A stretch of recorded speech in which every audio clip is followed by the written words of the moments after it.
चंद्रमा से जुड़े किसी भी प्रकार के विशेष व्रत, पर्व और त्योहार के दिन सबसे पहले सुबह उठते ही जातक के मन में एक सवाल हमेशा ही घूमता है कि आज कब चांद निकलेगा या आज चंद्र उदय का समय क्या होने वाला है। हिंदू धार्मिक मान्यताओं सौर मंडल में होने वाले चंद्रोदय की खास अहमियत है। वैसे तो चंद्रोदय होना एक प्राकृतिक घटना है, लेकिन हिंदू मान्यता के अनुसार कुछ ऐसे व्रत और पर्व हैं जिनमें इस घटना का विशेष महत्व होता है। चंद्रोदय होना मतलब आसमान में चंद्रमा के उदय होने की प्रक्रिया को कहा जाता है। सभी ग्रहों में चांद एक ऐसे विषय है जिसकी चर्चा शास्त्रों से लेकर संगीत, सिनेमा और ज्योतिष विज्ञान तक में सालों से ही की जाती है। चंद्र की महत्वता का अंदाजा इस बात से भी लगाया जा सकता है कि जिस भी स्थिति में जब आसमान में चंद्र नहीं दिखता है तो पृथ्वी पर चारों ओर अंधेरा सा छा जाता है। हम आपको चंद्रमा और उसका महत्व तो बताने वाले ही है। चंद्रोदय का महत्व। हिंदू धर्म को मानने वाले लोग चंद्रमा को विशेष रूप से देवता मानकर वर्षों से उनकी पूजा अर्चना करते आए हैं। हिंदू धर्म में आपको ऐसे बहुत से व्रत और त्योहार मिल जाएंगे जिनका समापन चंद्रदेव की पूजा के बाद ही किए जाने का विधान है।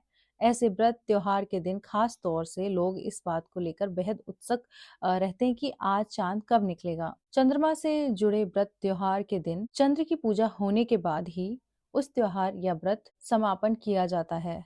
हर धर्म और समुदाय में की अपनी अलग अलग मान्यताएं होती हैं।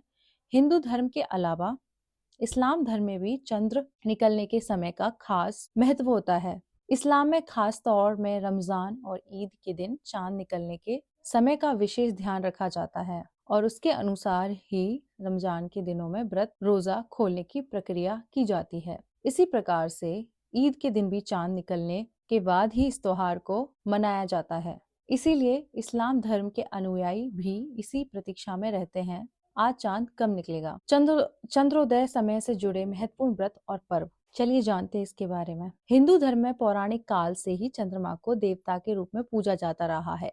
इसकी महत्वता को देखते हुए ही हिंदू धर्म में कई ऐसे व्रत उपवास बताए गए हैं जिनमें चंद्रोदय समय का विशेष महत्व होता है, जैसे करवा चौथ, त्रयोदशी आदि। इन पर्वों के दौरान उपासक चंद्र दर्शन मतलब चंद्र उदय के बाद उसकी विधिवत तरीके से पूजा करने के बाद ही अपना उपवास खोलते हैं। यूं तो चंद्रोदय का समय भी हर शहर में अलग अलग होता है। ऐसे में अपने शहर की भौगोलिक स्थिति के अनुसार ही व्रत खोलना जरूरी हो जाता है।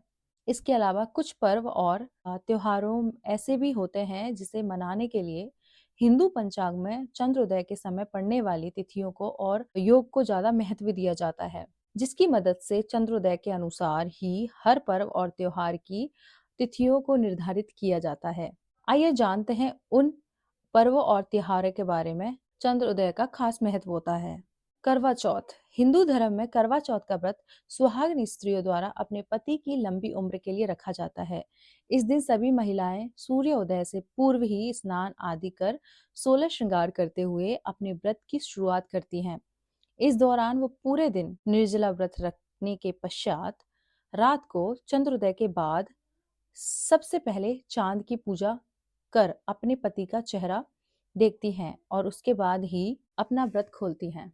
इस दिन पूरे देश में चंद्रमा के निकलने का लोगों को बेसब्री से इंतजार रहता है। संकष्टी चतुर्थी पर विशेष रूप से फागुन माह में मनाया जाता है। इस दिन चांद को अर्घ देने के साथ गणेश जी की पूजा अर्चना इस मनसा से की जाती है कि वो लोगों के भी सभी संकट और दुख को हर लेंगे। इस दिन सूर्योदय से पूर्व नहा धोकर इस व्रत की शुरुआत की जाती है और गणेश जी पूजा अर्चना के बाद उन्हें जल में तिल मिलाकर जल अर्पित किया जाता है।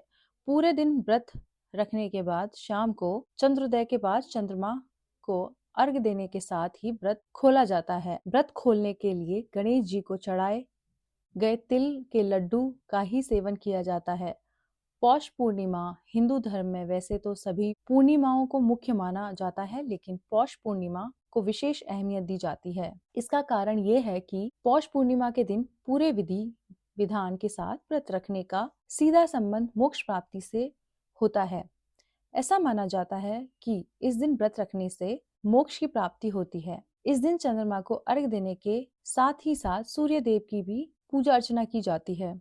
इस दिन सुबह उठकर स्नान ध्यान करने के बाद पौष पूर्णिमा का व्रत का संकल्प लिया जाता है और फिर विधि विधान के साथ पूजा अर्चना के साथ दान पुण्य भी किया जाता है। शरद पूर्णिमा की रात को हिंदू धर्म में विशेष महत्व है। ऐसा माना जाता है इस दिन चंद्र अपनी सभी 16 कलाओं का प्रदर्शन करते हैं। आसमान में नजर आता है। शरद पूर्णिमा की रात को विशेष रूप से माता लक्ष्मी की भी पूजा का विधान है। ऐसी मान्यता है कि इस दिन लक्ष्मी जी स्वर्ग से धरती लोक में आती हैं और अपने भक्तों को विशेष आशीर्वाद देती हैं। इसीलिए शरद पूर्णिमा के दिन माँ लक्ष्मी की पूजा का विशेष महत्व है। इस दिन हनुमान जी के आगे भी विशेष रूप से चौमुखी दीपक भी जलाया जाता है। कार्तिक पूर्णिमा हिंदू धर्म में कार्तिक दिन का भी खास महत्व है। ऐसा माना जाता है कि इस दिन भगवान शिव ने त्रिपुरासुर नामक राक्षस का वध किया था। इसके बाद ही शिव जी को त्रिपुरारी नाम से भी जाना जाने लगा। गंगा यमुना और गोदावरी सहित सभी पवित्र नदियों में इस दिन स्नान करने का विशेष अहमियत रखता है। सिख धर्म को मानने वाले लोग कार्तिक पूर्णिमा के दिन को प्रकाश पर्व के नाम से मानते हैं।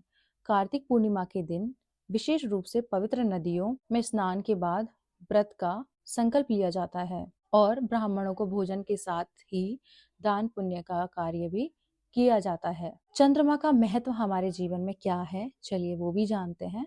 धार्मिक मान्यताओं के अलावा यदि ज्योतिष विज्ञान के तथ्यों की बात करें तो चंद्रमा इंसान के मन मस्तिष्क को काबू में रखने का काम करता है। वैज्ञानिकों के अनुसार चंद्रमा धरती का एकमात्र ऐसा उपग्रह है जो तकरीबन 27 दिन 7 घंटे 43 मिनट 11.6 सेकंड में एक बार पृथ्वी का चक्कर लगाता है। ज्योतिष शास्त्र की माने तो यदि चंद्रमा किसी व्यक्ति जन्म कुंडली में नकारात्मकता या प्रतिकूल स्थिति में होता है तो उस व्यक्ति को इसके परिणाम स्वरूप कई तरह के मानसिक विकारों का सामना करना पड़ता है। इसीलिए कहा गया है कि यदि चंद्रमा की स्थिति आपकी कुंडली में बिगड़ जाए तो इसे चंद्र दोष कहते हैं और इसके परिणाम स्वरूप आप विभिन्न मानसिक चिंताओं से खुद को घिरा हुआ महसूस करेंगे। हिंदू धर्म में पूर्ण चंद्रोदय की स्थिति को पूर्णिमा के नाम से जाना जाता है। इस दिन चांद बाकी दिनों की तुलना में पृथ्वी से अपने पूरे आकार में आसमान में दिखाई देता है और इस वक्त ही चंद्रमा सबसे ज्यादा सुंदर दिखता है। इस दिन भी लोग व्रत आदि रखकर पूरे विधि विधान के साथ चंद्रमा की पूजा आराधना करते हैं और चंद्रदेव को प्रसन्न कर मनवांछित फल प्राप्त करने की लालसा रखते हैं। पौराणिक कथा के अनुसार ऐसे हुई थी चंद्रदेव की उत्पत्ति। चलिए जानते हैं। विज्ञान के आधार पर चंद्रमा को पृथ्वी का एकमात्र उपग्रह माना गया है, लेकिन यदि हम हिंदू पौराणिक कथा की बात करें तो इसके अनुसार चंद्रदेव की उत्पत्ति की कथा बिल्कुल अलग है। आज आपको बहुत से ऐसे लोग मिल जाएंगे जो चंद्रमा को देवता मानकर उनकी पूजा अर्चना तो करते ही हैं, लेकिन वास्तविक रूप से उन्हें यह नहीं मालूम होगा कि ये असल में चंद्रदेव है कौन। तो आइए जानते हैं इस बारे में। पौराणिक कथा के अनुसार कैसे हुई थी चंद्रदेव की उत्पत्ति। भागवत पुराण की कथा के अनुसार जब इस सृष्टि के रचनाकार ब्रह्मा जी ने दुनिया का निर्माण किया तो उन्होंने सबसे पहले मानस पुत्रों की रचना की। ब्रह्मा जी के इन मानस पुत्रों में से ऋषि अत्रि का विवाह ऋषि कर्दन की बेटी अनसुईया से हुआ था। ऋषि अत्रि और अनसुईया के 3 पुत्र हुए, ऋषि दत्तात्रेय, ऋषि दुर्वासा और ऋषि सोम। सोम ही चंद्रदेव कहलाए। चंद्रदेव के वस्त्र से लेकर उनके रथ भी सफेद रंग के हैं। भगवान शिव ने चंद्रमा को अपने मस्तक पर धारण किया हुआ है। हिंदू धर्म में चंद्रदेव की कुल 27 पत्नियां बताई गई हैं, जो 27 नक्षत्रों के रूप में जानी जाती हैं।